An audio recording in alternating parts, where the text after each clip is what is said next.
nasta'in ala umuri dunya waddin wassalatu wassalamu ala asrafil anbiya'i wal mursalin sayyidina wa habibina wa syafi'ina wa maulana Muhammadin wa ala alihi wa sahbihi ajma'in wa la hawla wa la quwata illa billahil aliyyil azim. Rabbi shrah li sadri wa yassir li amri wahlul 'uqdatam min lisani yafqahu qawli. Allahumma ij'alna minal ladzina yastami'una al-qawla fattabi'una ahsana. Ilahi anta maksudi wa ridhaka mahlubi atini mahabbataka wa ma'rifataka.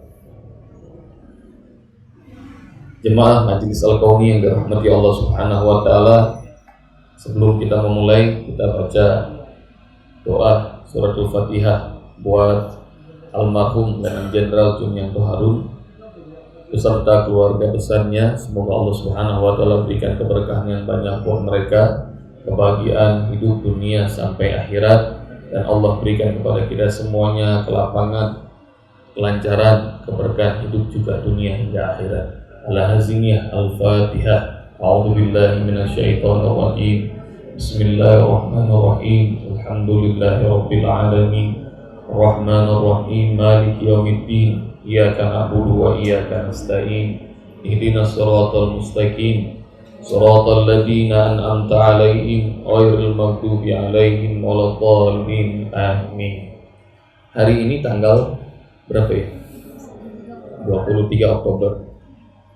Ini hari kejepit di antara dua hari besar. Kemarin ada hari santri. Sudah 3 tahun yang lalu diresmikan menjadi hari santri tanggal 20 Oktober. Tanggal 28 juga ada hari peringatan apa? Ada yang tahu nggak santri? Sumpah Pemuda. Jadi ini bicara tentang pemuda, dan tema kajian hari ini adalah pemuda yang dirindukan langit. Kalau Sumpah Pemuda, Bung Karno, Bung Tomo, Sutomo, Sultan Syahrir, Hos Cokro Aminoto, dan para pemuda yang lain pada tahun 28 itu kumpul dengan disengaja.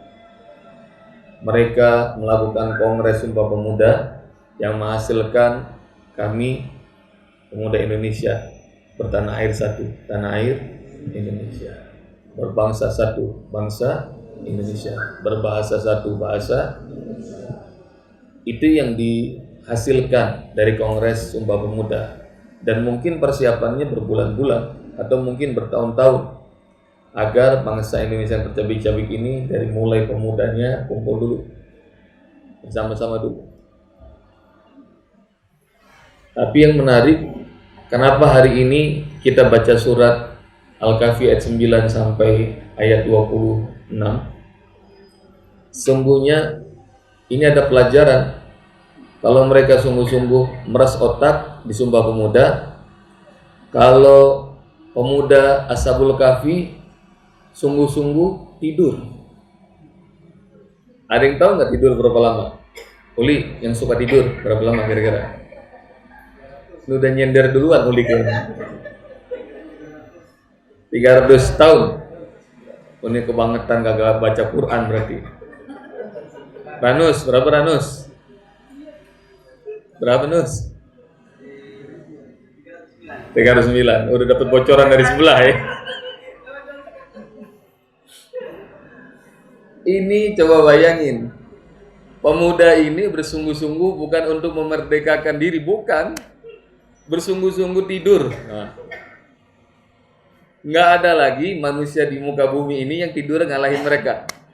Jadi Sukma, Uli yang doyan tidur nih, nikmatin tidur selama-lamanya. Kalau bisa 309 tahun. Amin. Allahumma amin. Jadi ini rekor tidur. Rekor tidur yang pernah dilakukan oleh manusia. Tapi kalau Sumpah Pemuda yang dilakukan pada tahun 28 itu hanya ingin memerdekakan bangsa Indonesia, maka yang dilakukan oleh para pemuda Ashabul Kahfi ingin memerdekakan manusia dari menyembah berhala dan ketaatan kepada pemimpin zalim. Jadi pengennya taat sama Allah, pengennya pemerintahan yang adil. Maka mereka kemudian tidur.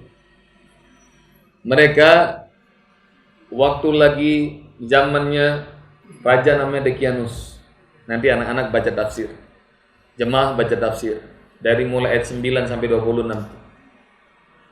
Gimana kisah hebatnya anak-anak muda yang tidur ini jadi abadi. Dikenang ribuan tahun setelah itu. Padahal cuma tidur doang. Tidur bukan sekedar tidur, Uli, Ranus, Sukma, tapi tidurnya karena Allah. Jadi kalau tidurnya karena Allah, ibadah terus. Jadi sunnah-sunnah tidur apa aja santri? Abi mau nanya. Sunnah tidur apa? Satu apa? Berwudu. Yang kedua, santri apa? Doa tidur apa? Allahumma barik lana fima. Apa doa tidur? Bismika Allahumma ahya wa bismika amut. Dua tuh. Satu wudu. Nomor 2 baca doa. Nomor 3 apa lagi? Sunat tidur. Mengebutkan kasur. Sunahnya Rasulullah.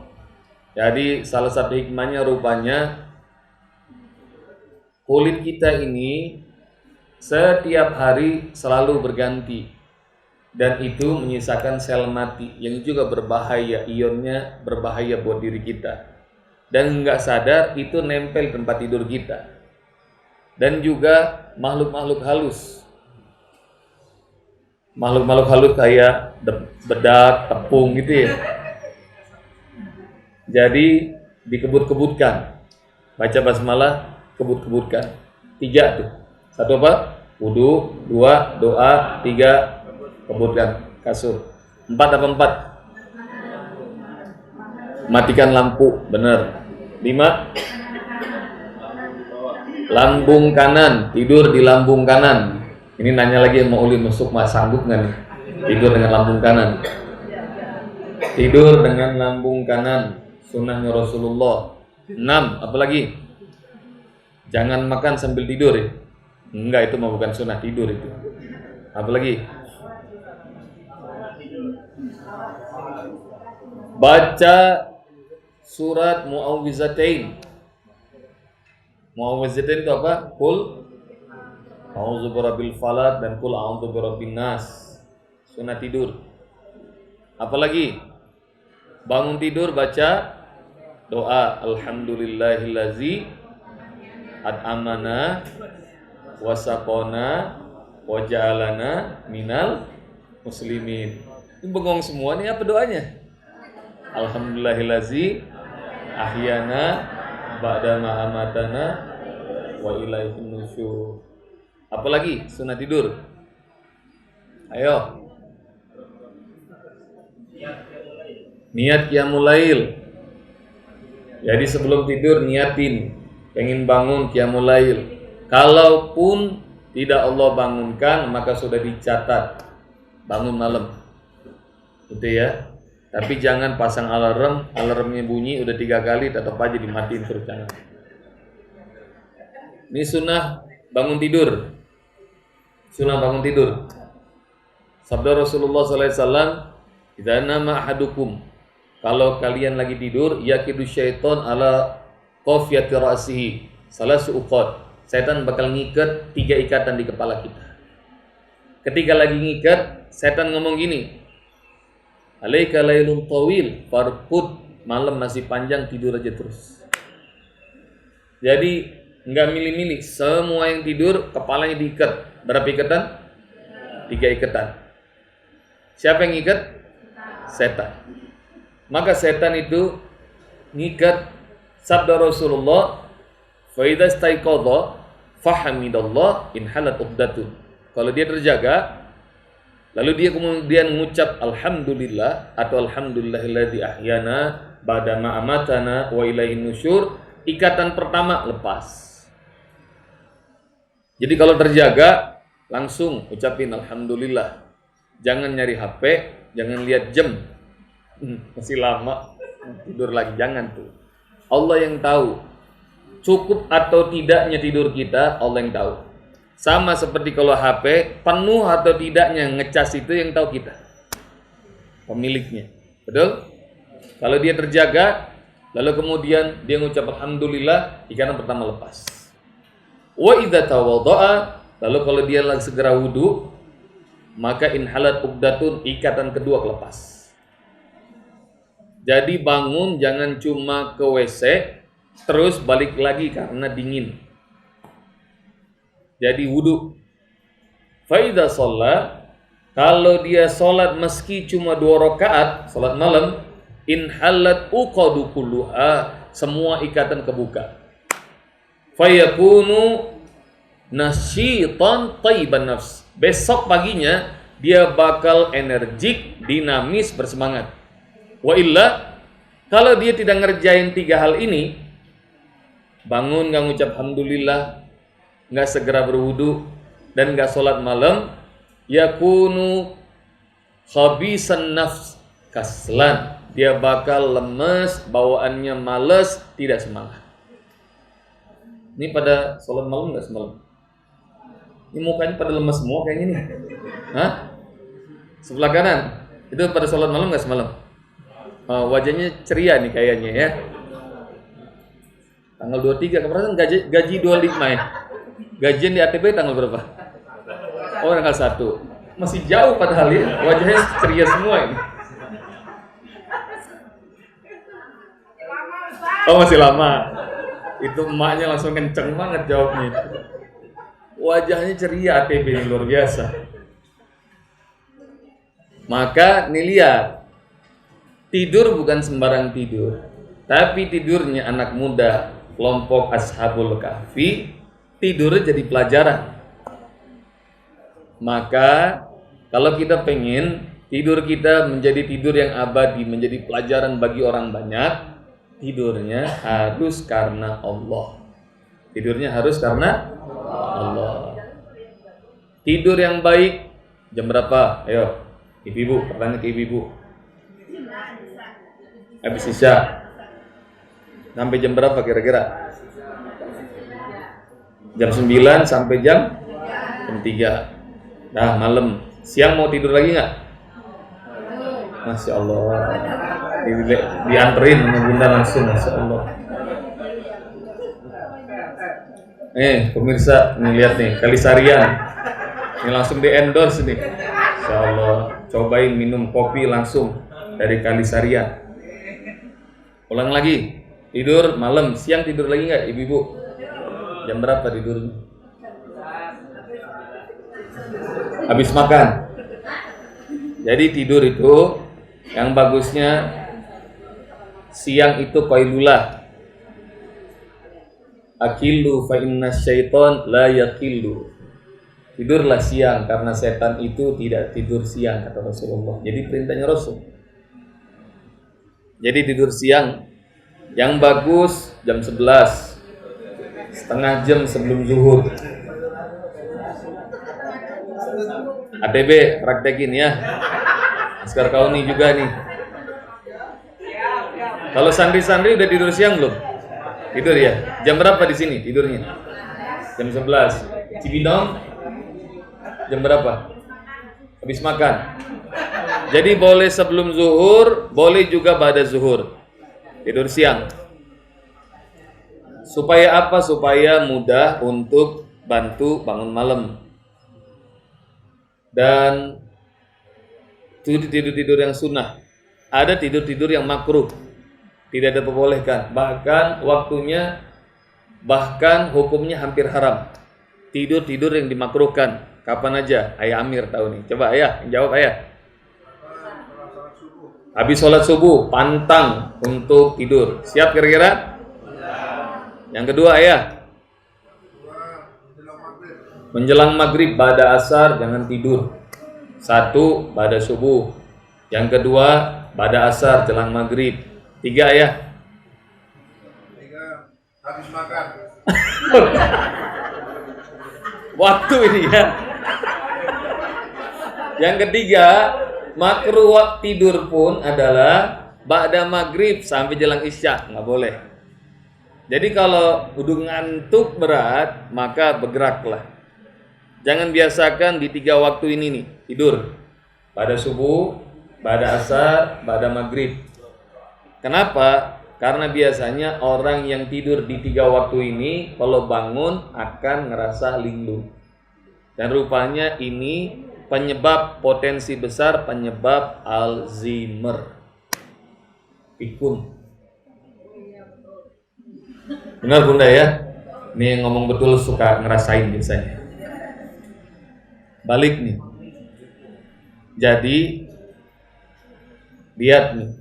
Kalau tidur karena Allah, tidurnya aja jadi keajaiban. Ashabul Kahfi, anak muda. Dia pengen agar dirinya merdeka untuk menyembah Allah, bukan menyembah berhala. Karena dikejar-kejar hingga akhirnya mereka masuk ke sebuah gua, padahal mereka nggak saling kenal, satu dengan lain nggak saling kenal. Tapi karena iman, yakin pada Allah, dan semangatnya adalah pengen menyembah Allah Subhanahu wa taala semata, maka Allah selamatkan. Dahsyat banget nih. Nggak usah sholat, nggak usah puasa, nggak usah baca Quran, nggak usah ngafal Quran. Tidur aja, kalau karena Allah, seluruh alam semesta ini semuanya bakal melindungi, bakal melayani, bakal memprotek. Ayat 17 tadi udah kita baca. وَتَرَى الشَّمْسَ إِذَا طَلَعَتْ تَزَاوَرُ عَنْ كَهْفِهِمْ ذَاتَ الْيَمِينِ. Tidur ayat 17 tadi. Jadi kalau tidurnya karena Allah, ntar Allah buat semuanya nikmat. وَتَرَى الشَّمْسَ إِذَا طَلَعَتْ تَزَاوَرُ عَنْ كَهْفِهِمْ ذَاتَ الْيَمِينِ وَإِذَا غَرَبَتْ تَقْرِضُهُمْ ذَاتَ الشِّمَالِ وَكَلْبُهُمْ بَاسِطٌ ذِرَاعَيْهِ بِالْوَصِيدِ. Matahari terbit nih, sayang gitu. Ini pintu goa. Kalau harusnya matahari orbitnya lurus begitu, akan kena cahayanya masuk ke dalam goa dan mereka bangun. Karena kejaga panas sih, karena berasa panas. Tapi karena Allah perintahin, ini anak-anak muda, mereka tidur itu nyembahku kata Allah. Tahu yang terjadi? Tadawaru zatul yamin, digerakin sama Allah agak kanan supaya apa? Sinarnya nggak langsung masuk ke pintu goa. Wa idza gharabat taqriduhum data simal, kalau matahari lagi pengen tenggelam, itu harusnya masuk lagi pintu sini. Tapi mau Allah Subhanahu wa taala digerakin lagi ke arah kiri, srek begitu. Supaya apa? Supaya tidurnya nyenyak. Dan beberapa peperangan Rasulullah SAW juga termasuk perang Ahzab, salah satu pertolongan Allah, kaum muslimin dibuat Allah tidur. Jadi kemenangan dengan tidur tuh asik. Benar nggak kira-kira? Musuh perangnya sama tentara Allah yang lain, sama angin, sama hujan. Kita nggak usah perang, tahu-tahu begitu kita bangun menang. Mau nggak kira-kira gitu? Hah? Itu asik banget tuh. Kalau misalnya tanggal 17 Agustus 1945, Bung Karno, Bung Hatta semuanya pada tidur. Tiba-tiba bangun, merdeka kita gitu. Dan itu terjadi pada ayat 23, 24, 25, 26. Kalian akan tahu bahwa ketika mereka terjaga di ayat 19, kam labistum. Berapa lama nih kita tidur? Qala labisna yauman aw ba'da yaum. Rasanya cuma sehari atau mungkin cuma setengah hari. Di antara mereka debat nih. Lalu kemudian fab'asu ahadakum biwarikikum hadi ilal Madinah. Sekarang gini, nih duit nih. Kita kan lapar, beli makanan soalnya, nyari nasi bungkus. Maka bawa uang dirham, perak, zaman mereka. Begitu mereka siang disuruh keluar, bingung, semuanya udah berubah. Dan waktu belanja nih orang, maka ditanya uang apaan ini? Dilihat tahunnya, sudah 300 tahun yang lalu. Jadi enak banget tuh kalau misalnya para seniornya Ayah Amir nggak usah perang, membebaskan Indonesia, tidur aja semua. Begitu bangun-bangun, udah merdeka gitu. Maka tidur karena Allah, keajaiban Allah itu. Kayaknya Usbob juga nggak bakal lama-lama ceramah karena sebab ini kita semua akan tidur bareng, ya.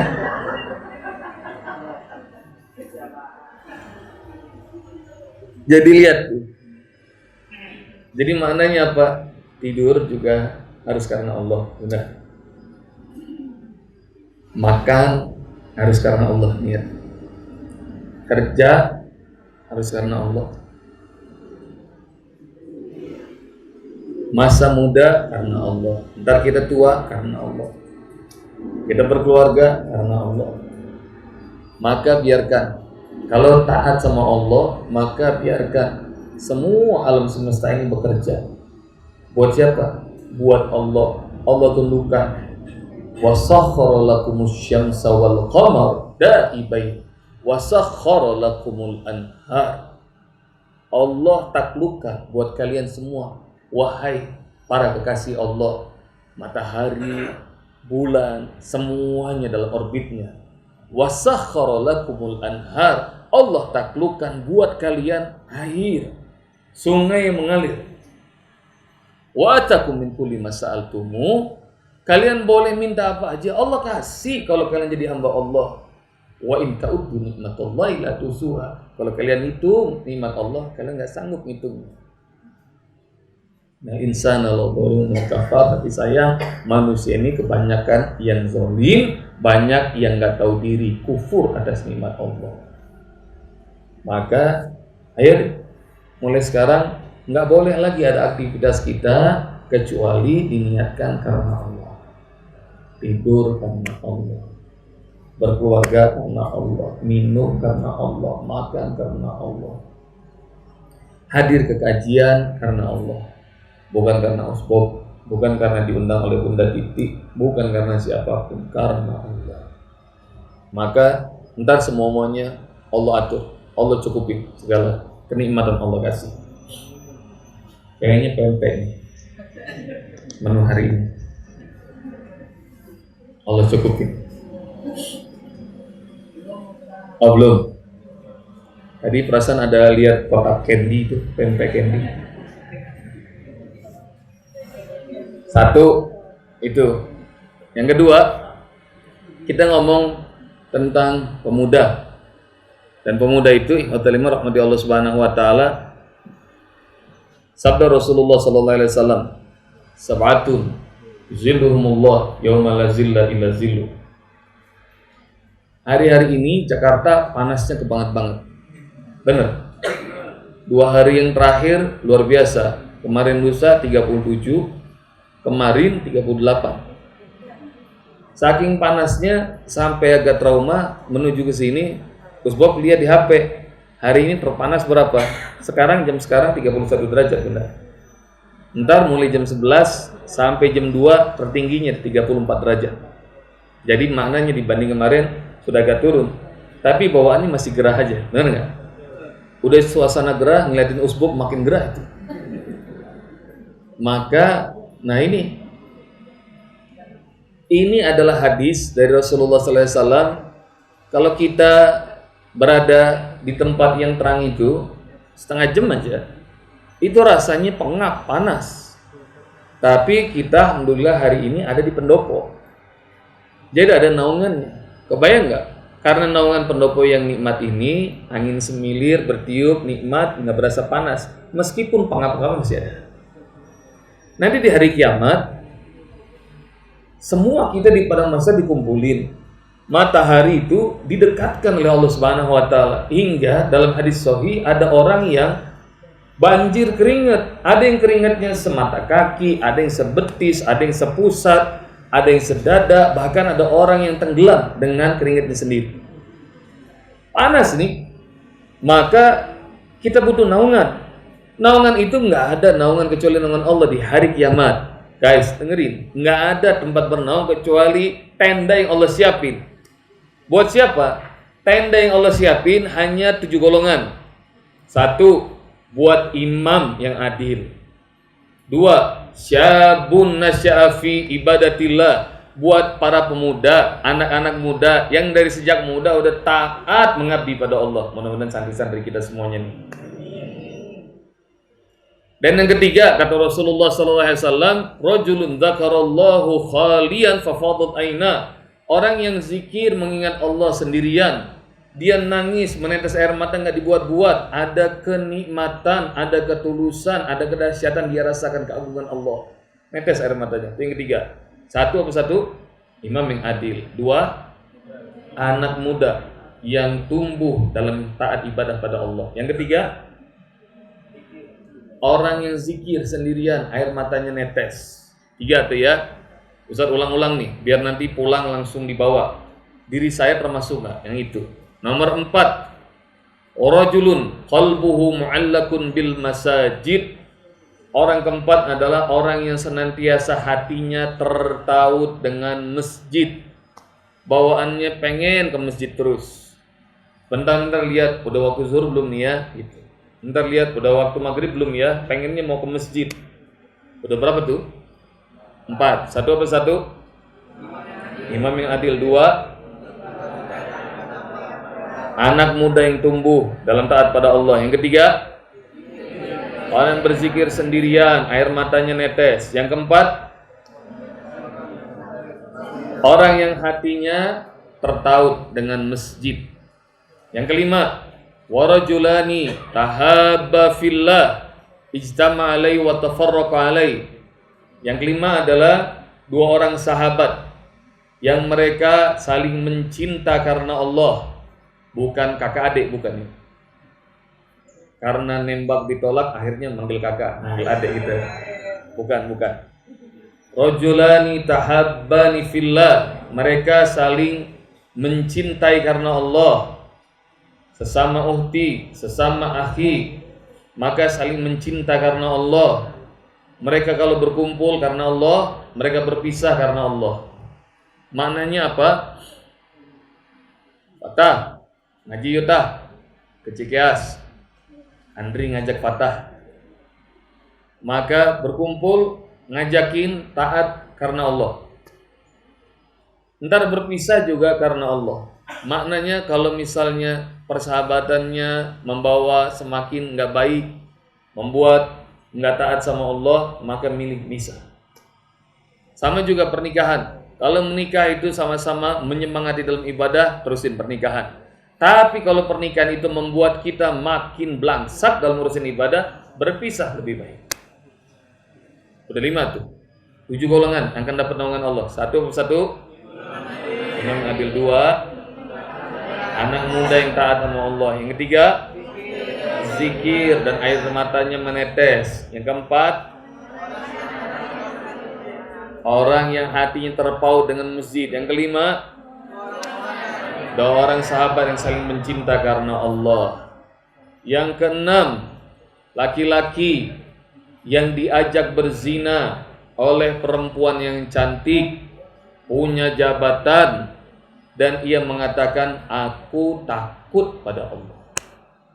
Yang keenam nih, laki-laki diajak berzina sama wanita cantik dan memiliki kedudukan dan jabatan, dia bilang, aku takut pada Allah. 6 tuh. Satu persatu. Adil. 2, pemuda yang taat sama Allah. 3, orang yang berzikir sendirian, air matanya netes. 4, hatinya terpaut dengan masjid. 5, 2 orang sahabat yang saling mencinta karena Allah. 6, laki-laki yang takut diajak zina. Yang ketujuh, seseorang yang bersedekah, tangan kanannya memberikan, tangan kirinya enggak tahu. Jadi sedekah, tangan kanannya memberikan, tangan kiri enggak tahu. Ini karena temanya adalah pemuda yang dirindukan langit, pemuda yang taat sama Allah. Ada anak muda di Mekah, ganteng, flamboyan, glamor. Pakaiannya kalau sekarang bawaannya borju banget. Jadi kalau pakaiannya pasti bermerek. Boleh jadi kadang-kadang dia pakai Balenciaga, kadang-kadang dia pakai Supreme, kadang-kadang dia pakai Gucci. Itu kira-kira. Rambutnya selalu dikasih minyak. Dan ini anak muda glamor, namanya Mus'ab bin Umair. Pernah dengar kisah anak muda Mus'ab bin Umair? Mus'ab bin Umair ini di Mekah siapa yang nggak tahu dia? Ganteng, anak orang kaya, keturunan orang hebat. Semua orang Mekah tahu. Tapi begitu dia kenal dengan Muhammad Rasulullah SAW, maka ayahnya, ibunya kecewa, hingga akhirnya di stop semua suplai buat dia, uang jajannya, pakaiannya diambil supaya berhenti, jangan ikut Muhammad.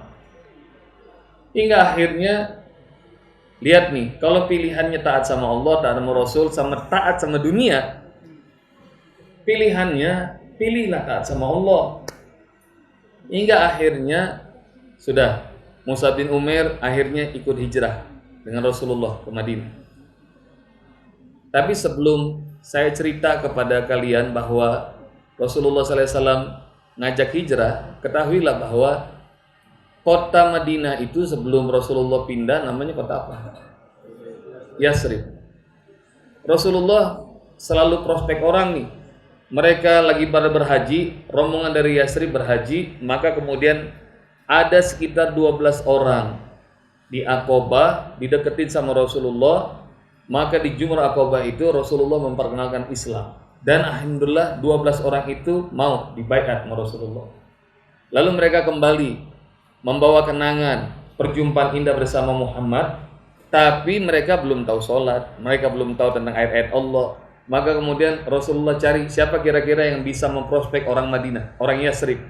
Hingga akhirnya kemudian Rasul melihat anak muda yang selalu taat sama Rasulullah. Dia lebih seneng nginep bersama Rasulullah ketimbang di rumah sendiri. Siapa? Mus'ab. Lalu kemudian ditawari sama Rasulullah, Mus'ab, maukah kamu pergi ke Yasrib dan kau bacakan ayat-ayat Allah buat mereka?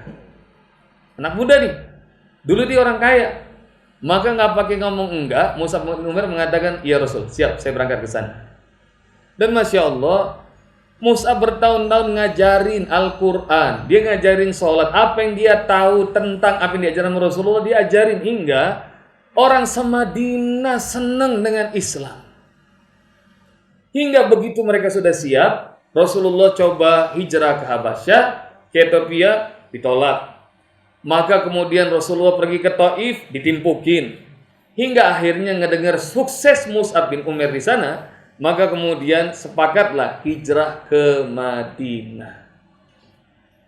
Saya pengen ngasih tahu kepada bunda semuanya, ayahanda semuanya, kalau kita lagi sholat di Masjid Nabawi, enak apa enggak? Enak enggak?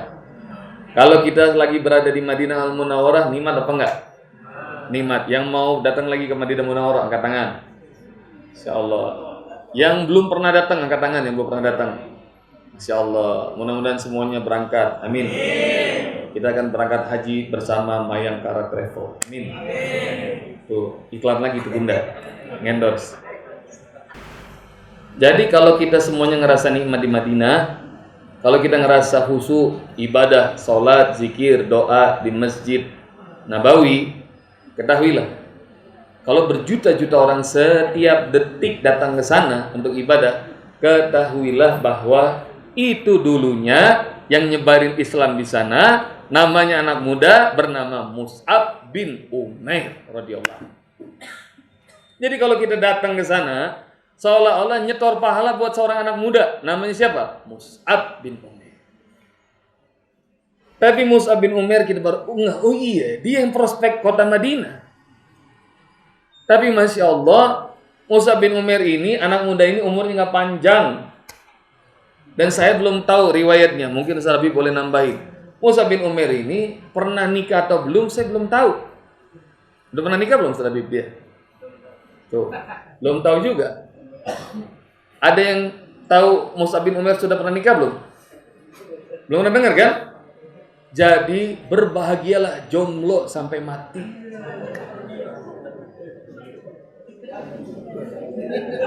Sabar ya para jomblo, tenang. Jangan gelisah. Jadi kalau kalian selama ini belum ketemu dalil, nah ini dalilnya ketemu lah. Jomblo sampai mati. Tapi jomblo itu biasanya ngenes.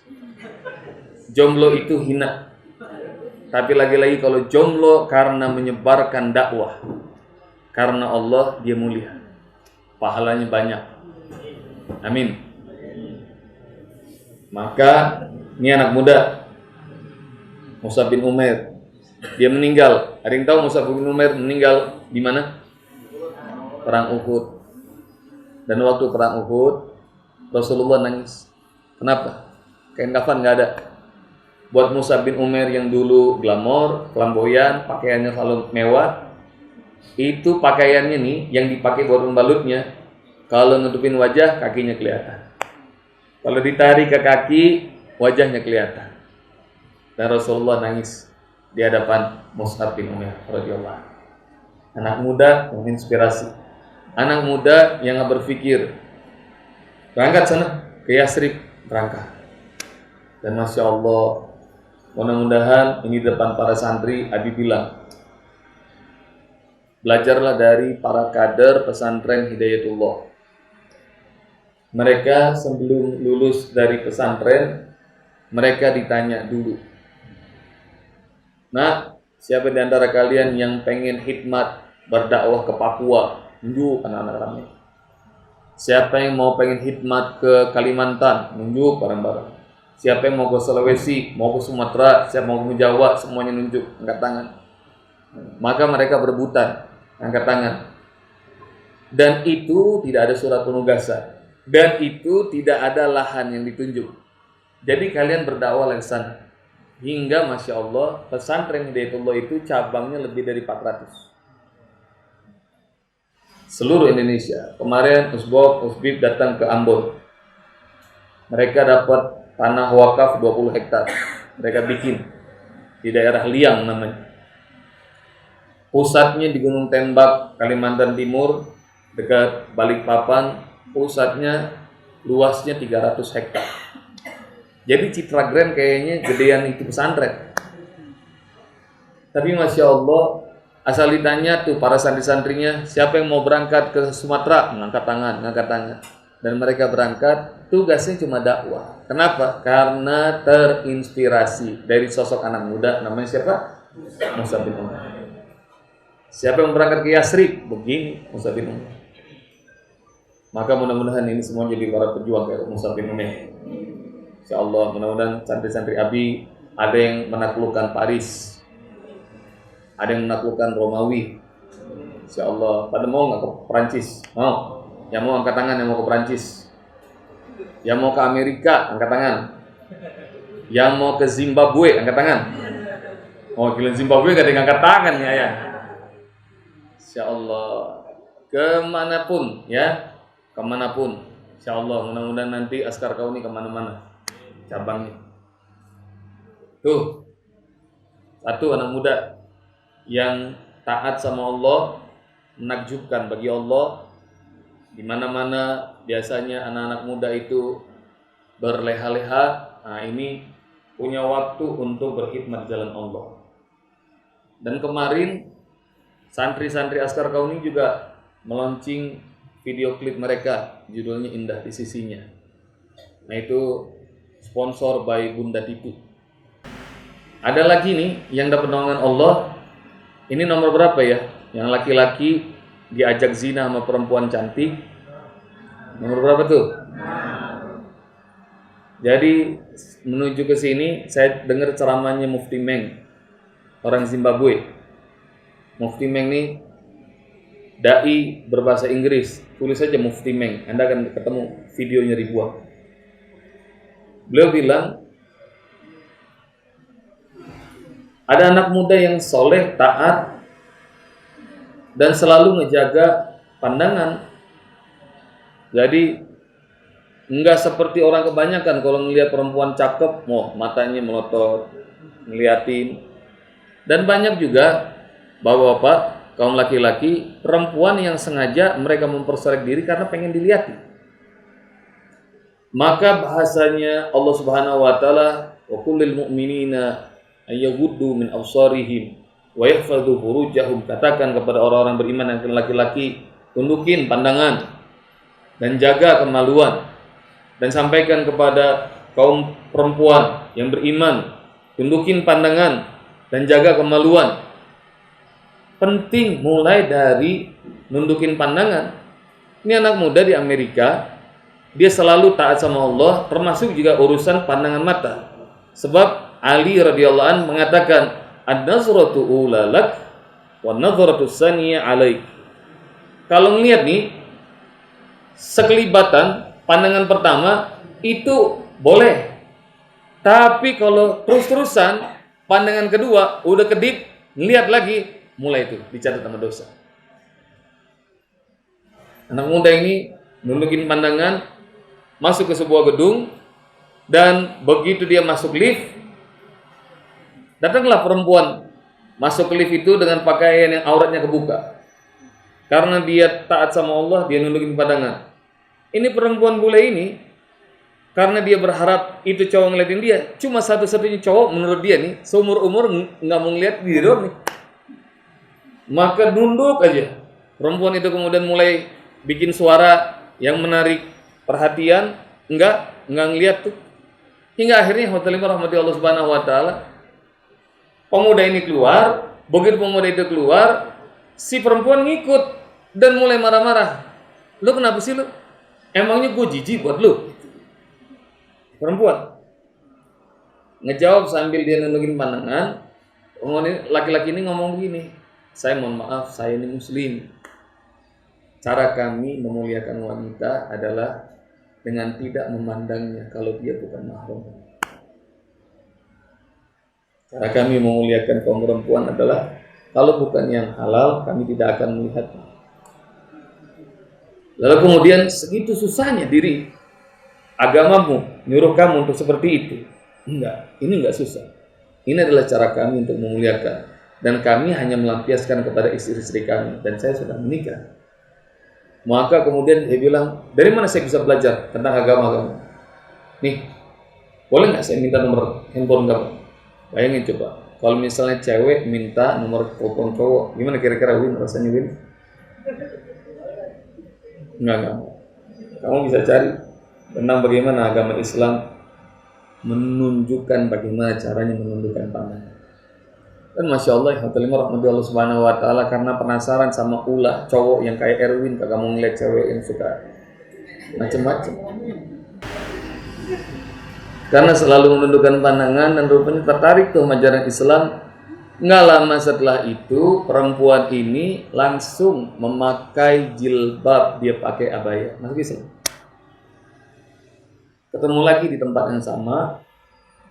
Lalu kemudian perempuan ini ngomong, seumur hidup saya setiap hari lebih dari 1,5 jam berdiri di depan cermin kalau pagi, memikirkan pakaian apa yang akan aku pakai hari ini. Bawah nggak matching sama atas, atas nggak matching sama bawah, kontra ganti. Dan sekarang aku baru mengerti bahwa indah dan simpelnya Islam, pakaian hanya cukup satu warna, pakaian hitam, dan itu sudah selesai bagi perempuan. Katakan buat orang-orang laki-laki yang beriman, tundukin pandangan. Katakan Muhammad kepada perempuan yang beriman, tundukin pandangan. An-nazrah sahmun min sihamis syaitan. Pandangan ini dia adalah anak panah dari anak-anak panah milik setan. Dari mulai mandang, ntar mulai dosanya berjalan. Bentuknya bisa langsung ngelihat dosa, atau bentuknya bisa stalking. Stalking tahu stalking? Benar. Ngeliatin IG orang, dilihat-liatin semuanya. Ini senyum-senyum kayak tukang stalking gitu.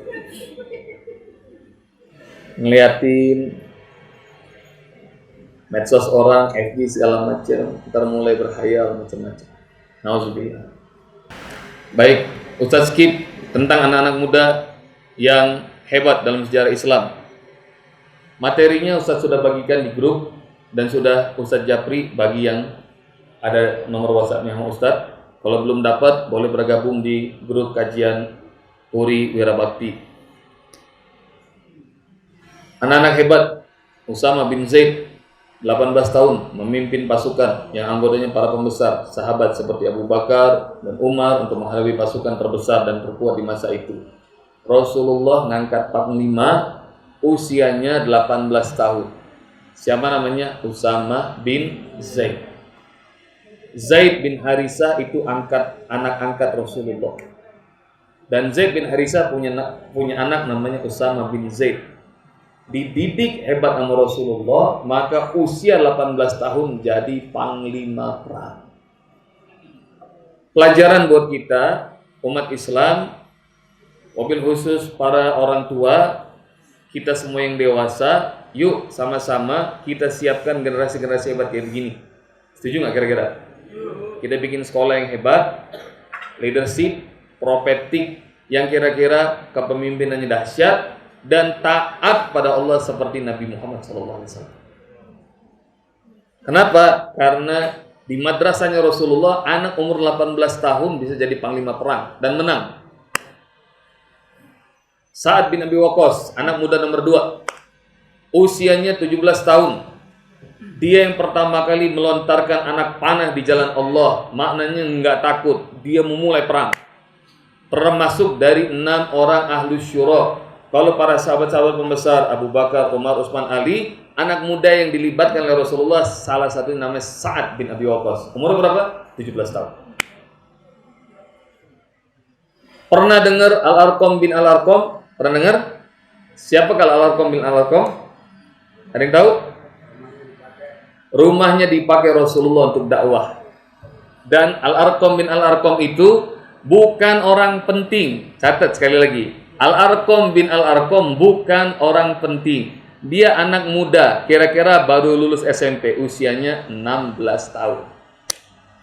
Jadi waktu Rasulullah terima wahyu pertama, untuk menyebarkan dakwah, dipilih rumah orang yang tidak terkenal, namanya Al-Arqam. Pertanyaannya, berapa lama Rasulullah menjadikan rumahnya Arqam ini menjadi pusat dakwah? Berapa lama? Ada yang tahu? 13 tahun. Selama di Mekah, Rasulullah dakwah sir selalu di rumahnya Al-Arqam. Saking gak pentingnya, nama bapaknya juga gak ada yang tahu. Jadi Al-Arqam bin Abi Al-Arqam. Anak yang gak penting, bapaknya gak penting. Tapi seperti kerja intelijen, Ayah Amir. Kerja intelijen maksudnya siap untuk tidak tenar. Gak penting. Siap dilupakan kalau dia mati. Yang ketiga, siap tidak dipuji meskipun sukses kerjanya. Yang keempat, kalau misinya gagal, siap dicaci. Nggak tenar, nggak penting. Kalau mati, orang nggak nyari. Siapa sih bapaknya Al-Arqam? Nggak ada yang tahu. Al-Arqam bin Abi Al-Arqam. Usianya 16 tahun, nggak penting. Karena saking gak pentingnya, ayah, bunda, anak-anak semua, ini pusat dakwahnya Rasulullah itu di Bukit Sofa, gak jauh dari Masjidil Haram. Karena saking gak pentingnya, Abu Sufyan, Abu Jahal, Abu Lahab gak pernah sekalipun menggerebek itu rumah. Kenapa? Gak masuk hitungan itu rumah. Gak penting. Anak usia 16 tahun. Tidak ada tokoh yang ada di dalam situ. 16 tahun dan 13 tahun rumahnya dipakai jadi pusat dakwah. Anak hebat nomor 4, Zubair bin Awam, 15 tahun. Lihat itu tadi ya. Usama bin Zaid 18 tahun, Sa'ad bin Abi Waqqas 17 tahun. Sekarang tadi Al-Arqam usia 16 tahun. Zubair bin Awam 15 tahun. Dia adalah orang yang pertama kali menghunuskan pedang di jalan Allah, diakui oleh Rasulullah SAW sebagai hawarinya. Hawari itu adalah pembela yang paling utama. Zubair bin Awam. Nih, nomor 5, dahsyat nih. Zaid bin Sabit, usianya 13 tahun. Anak-anak santri Cikeas yang 13 tahun angkat tangan. Lebih mau lihat. usianya 13 tahun. Insya Allah. Itu 2. Yang Cibinong 13 tahun siapa? Masya Allah. Mudah-mudahan kayak Zaid bin Sabit. Amin. Siapa Zaid bin Sabit? Dia adalah salah seorang penulis Al-Quran, penulis wahyu. Jadi kita nggak punya ginian nih mushaf nggak bakal sampai ke kita kalau tidak ada katibur rasul, para pencatat wahyu. Salah satunya Zaid bin Sabit. Dengerin faktanya. Dalam 17 malam, Zaid bin Sabit mampu menguasai bahasa Suryani sehingga menjadi penterjemah Rasulullah SAW untuk bahasa Suryani. Berapa malam dia ngapalinnya? 17 malam. Anak muda, pinter, kayak Om Sukma. Itu makanya jadi andalan Abi itu. Mana-mana karena pinternya. Takbir, Allahu Akbar. Zaid bin Sabit hafal kitabullah. Om Sukma juga tuh, Masya Allah, menginspirasi banyak orang untuk hafal Quran dengan videonya. Dan ikut serta dalam kodifikasi Al-Quran. Nomor 7, Attab bin Usaid radhiyallahu an diangkat oleh Rasulullah SAW sebagai gubernur Mekah pada umur 18 tahun. Jadi gubernur umur 18 tahun. Mudah-mudahan anak-anak yang ada di Cikeas, Cibinong semuanya adalah calon pemimpin masa depan. Mu'az bin Amr bin Jamuh dan Mu'az bin Afra usianya 13 tahun dan 14 tahun. Mereka berdua adalah anak muda usianya 13 dan 14 tahun. Anak muda yang membunuh Abu Jahal dalam perang Badar. Jadi waktu perang Badar nanya sama para sahabat yang besar, yang namanya Abu Jahal yang mana? Tuh orangnya. Biarin ya, ntar saya yang bunuh dia. Anak usia 13 tahun. Kenapa? Karena aku dengar Abu Jahal itu orang gila, selalu mencaci Rasulullah. Izinkan aku yang bunuh. Dan ini anak 2, Mu'az bin Amr bin Amr Jamu dan Mu'awiz bin Afro, dua-duanya berebutan membunuh Abu Jahal dan dua-duanya berhasil membunuh Abu Jahal. Jadi panglimanya musuh dibunuh oleh anak muda ini. Nomor 8, Tolha bin Ubaidillah, usia 16 tahun, orang Arab yang paling mulia, berbaiat untuk mati demi membela Rasulullah pada perang Uhud dan menjadikan dirinya sebagai tameng bagi Nabi Shallallahu Alaihi Wasallam. Jadi waktu Rasulullah Sallallahu Alaihi Wasallam dikejar-kejaran musuh, maka Tolha ini jagoan panah. Rasul di belakangku. Kalimat yang ngetopnya dari Tolha ini, nahri ala nahrik, sodri ala sodri. Ana fidaka ya Rasul. Aku menjadi tamengmu. Leherku menjadi tameng lehermu, dadaku tameng dari dadamu. Engkau di belakang Rasul. Jadi selalu begini, fung mana? Dan kalau Rasulullah SAW nengok begini, selalu begini kepalanya sama Tolha. Jangan nengok ya Rasul. Jadi sum dan itu dari semua arah tombak panah mengarah pada dirinya. Tolha bin Ubaidillah radhiyallahu anhu. Mudah-mudahan ntar kalau misalnya Abi diculik, nah semuanya jadi tamengnya Abi. Siap nggak kira-kira? Ke laut aja Bi, kata anak santri. Gawat. Nomor 9, Muhammad Al-Fatih menaklukkan Konstantinopel yang sejak dari zaman Rasulullah selalu diucap-ucap Rasulullah bahwa Bizantium Al-Konstantinia la tuftahanna Al-Konstantinia fa ni'mal amir amiruha wa ni'mal jaisuha. Ntar Konstantinopel bakal ditaklukkan sama anak muda. Dia adalah sebaik-baiknya pemimpin dan sebaik-baiknya pasukan punya dia. Dan anak muda itu namanya sama seperti Rasulullah, namanya Muhammad. Dikasih gelar Al-Fatih karena dia bisa berhasil menaklukkan Konstantinopel. Umur berapa menaklukkan Konstantinopel?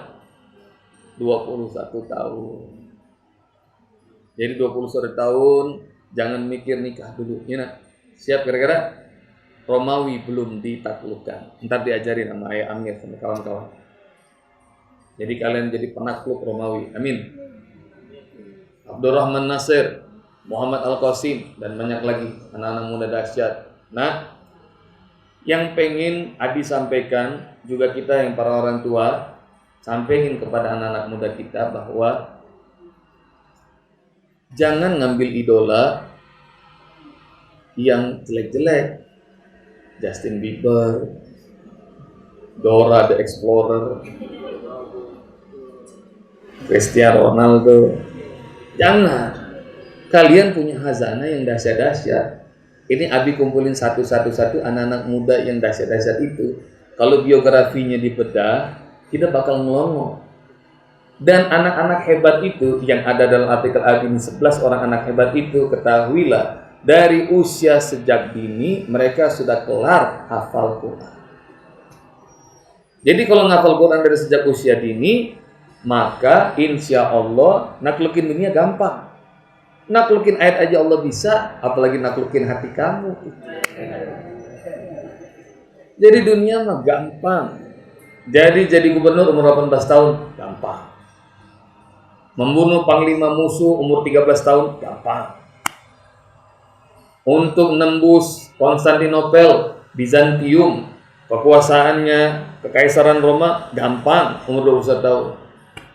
Jadi ngafal Quran, ibadah yang bagus. Nah itu sesungguhnya makna Sumpah Pemuda yang benar. Apa makna Sumpah Pemuda? Bersumpahlah pada usia muda bahwa ya Allah jadikan aku menjadi tentaramu ya Allah. Untuk menegakkan kalimatmu, menyebarkan syariatmu. Dan itu sudah dilakukan oleh anak-anak muda yang Abi ucapkan, Abi sebutkan terus. Sementara Abi, para ayah di belakang, para bunda udah lewat masanya, bener gak? Tapi kita semuanya harus berazam, harus bikin amalan hebat untuk menciptakan pendidikan yang satu, leadership yang bagus, yang kedua, profetik. Jadi ngedidik gaya Rasulullah hingga membuat anak-anak menjadi hebat semua. Setuju Uli? Setuju. Jadi kapan nikah? Kayaknya ikut mazhab Mus'ab bin Umair. Jomblo sampai mati di jalan Allah Subhanahu wa taala. Amin. Baik, alhamdulillah kalau nggak ada, dan semoga ini bisa menambah hazanah kita tentang pentingnya mengkader anak-anak muda. Dari kita sudah bicara tentang Ashabul Kahfi, kita bicara tentang 11 anak hebat, kita bicara tentang 7 golongan yang akan mendapatkan naungan Allah di hari kiamat, dan kita berdoa mudah-mudahan Allah Subhanahu wa taala rahmati diri kita semuanya. Allah jaga anak-anak kita, Allah jaga generasi penerus kita. Dan kemarin ada berita dahsyat tuh di Manado, ada anak umur 16 tahun diajarin agama sama pendetanya, pendetanya ditikam, dibunuh. Dan itu viral tuh. Belum dengar ya, ayah bunda? Dan Masya Allah. Tapi begitu, kalau andai saja gurunya Islam, anaknya Muslim, insya Allah viral nyampe ke ayah bunda. Tapi Masya Allah ini nggak ada yang framing, jadi sedikit saja. Dan data Amerika, anak usia 10-24 tahun, laki-laki pemuda, tahun ini naik tajam 56% pertumbuhan bunuh diri di kalangan anak-anak muda. Jadi anak-anak sekarang sedunia, seglobal, semuanya apatis, frustasi, bingung, karena narkoba. Masya Allah. Pokoknya kita doa pada Allah, mudah-mudahan Allah jaga anak-anak muda kita. Kita jadikan mereka menjadi penerus kita yang menegakkan kalimat Allah Subhanahu wa taala, menyebarkan kedamaian, dan mudah-mudahan Allah jadikan mereka semuanya pemimpin bagi masa depan, pemimpin dunia dan akhirat. Al-Fatihah. A'udzubillahi minasyaitonir rajim. Bismillahirrahmanirrahim. Alhamdulillahirabbil alamin, arrahmanir rahim, maliki yaumiddin. Iyyaka na'budu wa iyyaka nasta'in. Ihdinas siratal mustaqim.